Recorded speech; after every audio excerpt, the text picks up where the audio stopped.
बिस्मिल्लाहिर्रहमानिर्रहीम नहमदुहु व नुसल्ली अला रसूलिहिल करीम अम्मा बाद फ़अऊज़ु बिल्लाहि मिनश्शैतानिर रजीम बिस्मिल्लाहिर्रहमानिर्रहीम।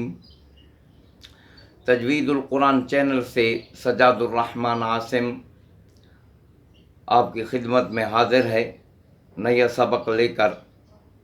आज के सबक का हमारा उन्वान जो पिछले सबक में रह गया था, सिफ़ात आर्ज़ा की दो किस्में हैं। आज इनको बयान किया जाता है। जैसा कि तरतीब मैंने बता दी है, सबसे पहले अल्लाह ताला के बबरकत कलाम से इब्तिदा करेंगे। एक आध छोटी सूरत तजवीज़ के साथ आपको पढ़ना सिखाई जाएगी। आप उसके मुताबिक इंशाअल्लाह कोशिश करके पढ़ेंगे, इंशाअल्लाह आपकी वो सूरत ठीक हो जाएगी, कुरान आपका सही हो जाएगा, सवाब मिलेगा, अल्लाह ताला कबूल फरमाएगा, जन्नत मिलेगी, मुझे भी सवाब मिलेगा। तो इस नियत से सबसे पहले तिलावत समात फरमाइए। छोटी सी सूरत, एक आध सूरत की तिलावत करूँगा तजवीज़ के साथ, आप भी उस तरह पढ़ने की कोशिश करेंगे इंशाअल्लाह ताला। कुरान मजीद तजवीज़ के मुआफ़िक़ पढ़ना भी पढ़ाना भी दोनों ज़रूरी हैं। तो इसलिए सबसे पहले तिलावत समात फरमाइए, फिर सिफ़ात आर्ज़ा की दो किस्में बयान की जाएंगी। बहरहाल तफसील में जाने से पहले आप तमाम न्यू लिसनर्स और व्यूअर्स से मेरी दरख्वास्त है कि तजवीदुल कुरान चैनल को नए हज़रात सब्सक्राइब्स भी करें और बेल के आइकन को भी दबाएं, वीडियो को शेयर भी ज़्यादा से ज़्यादा करें और लाइक भी करें। तो बारह इब्तिदा रब्ब जलील के बबरकत कलाम से करते हैं, समात फरमाइए। अऊज़ु बिल्लाहि मिनश्शैतानिर रजीम बिस्मिल्लाहिर रहमानिर रहीम। क़ुल अऊज़ु बिरब्बिल फ़लक़ मिन शर्रि मा ख़लक़ व मिन शर्रि गासिक़िन इज़ा वक़ब व मिन शर्रि नफ़्फ़ासाति फ़िल उक़द व मिन शर्रि हासिदिन इज़ा हसद। बिस्मिल्लाहिर्रहमानिर्रहीम।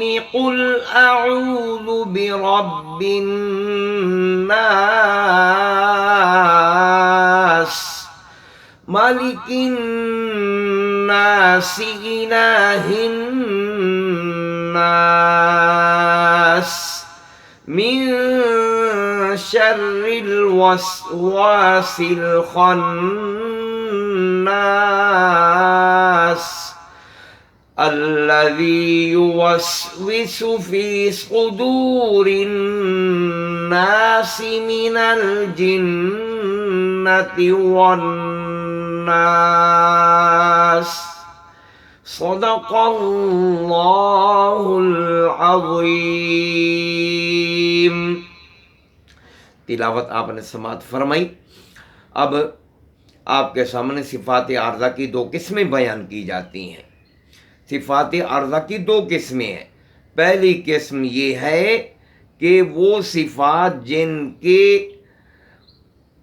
पढ़ने के लिए, जिन पर अमल करने के लिए, जिनको कुरान मजीद पर लागू करने के लिए क़वाइद का याद करना ज़रूरी नहीं है, सिर्फ उस्ताद के बतला देने से वो अदा हो जाती हैं। मसलन हुरूफ मद्दा का कहीं हस्फ हो जाना, कहीं बाकी रहना, हमज़ा का कहीं बाकी रहना, कहीं हस्फ हो जाना। हमने हिफ्ज़ किया तो उस्तादों ने बता दिया कि तहत हल अनहार पढ़ना है। अब उस्ताद ने बतला दिया, कायदा मालूम नहीं है, सिर्फ हमें याद हो गया। अब इसको तहत हा अल अनहार लफ्ज़ है तो इसको कोई हा के बाद अलिफ है, इसको अलिफ कोई पढ़ता नहीं है। फिल अर्ज़ में या मद्दा लिखी हुई है, उस्ताद ने बतला दिया, हमने पढ़ लिया, याद हो गया, कायदा मालूम नहीं है। फ़ी अल अर्ज़ जुदा फ़िल अर्ज़ कैसे हो गया पता नहीं है। तो इसी तरह قالوا الآن، قالو الآن ہے تو قالوا الآن استاد نے بتلا دیا کہ اس کو ایسے پڑھنا ہے، ہم نے پڑھنا شروع کر دیا. تو اس لیے ان پر عمل کرنے کے لیے، ان صفات پر عمل کرنے کے لیے جو ان صفات عارضہ کے کہتے ہیں، ان پر عمل کرنے کے لیے قواعد کا یاد کرنا ضروری نہیں ہے، صرف استاد کے بتلا دینے سے یاد ہو جاتی ہیں. دوسری قسم کی صفات وہ ہیں جن پر عمل کرنے کے لیے، جن کو یاد کرنے کے لیے قرآن میں ان پر عمل کرنے کے لیے قواعد کا یاد کرنا ضروری ہے. مثلا غنہ کرنا، مد کرنا، اخفا کرنا، ادغام کرنا، اقلاب کرنا، را کو موٹا پڑھنا یا باریک پڑھنا، یا کسی اللہ کے نام کو موٹا پڑھنا، باریک پڑھنا، یہ سب صفات عارضہ وہ ہیں جن کے یاد کرنے کے لیے قواعد کا یاد کرنا ضروری ہے، صرف استاد کے بتلا دینے سے یاد نہیں ہوں گی. تو حقیقت میں یہ ہے کہ میں کہہ رہا ہوں حقیقت میں دونوں صفات عارضہ کے ادا کرنے کے لیے، ان پر قرآن پر عمل کرنے کے لیے، قرآن پر لاگو کرنے کے لیے، یا جن کے یاد کرنے کے لیے قواعد کا یاد کرنا ضروری ہے، دونوں صفات عارضہ کے لیے. یہ نہیں کہ صرف استاد کے بتلا دینے سے وہ یاد ہو جائیں گی. ہم پڑھ تو لیں گے، جب کوئی پوچھے گا قاعدہ کیا ہے، قالوا الآن میں وہ کیوں نہیں پڑھا جاتا تو کیا کہیں گے؟ یا فی الارض میں یا کیوں نہیں پڑھی جاتی کیا کہیں گے؟ تحتہا الانہار، تحتہا الانہار، تحتہا الانہار، پہلا حمزہ کیوں نہیں پڑھا جا رہا تو ہم کیا کہیں گے؟ تو اس لیے دونوں صفات عارضہ کے یاد کرنے کے لیے قواعد کا یاد کرنا ضروری ہے. اس کے بغیر کام تو چل جائے گا، لیکن کوئی پوچھے گا تو پھر سر نیچے کرنا پڑے گا، شرمندگی ہوگی. اس لیے دونوں صفات عارضہ کے یاد کرنے کے لیے قواعد کا یاد کرنا ضروری ہے.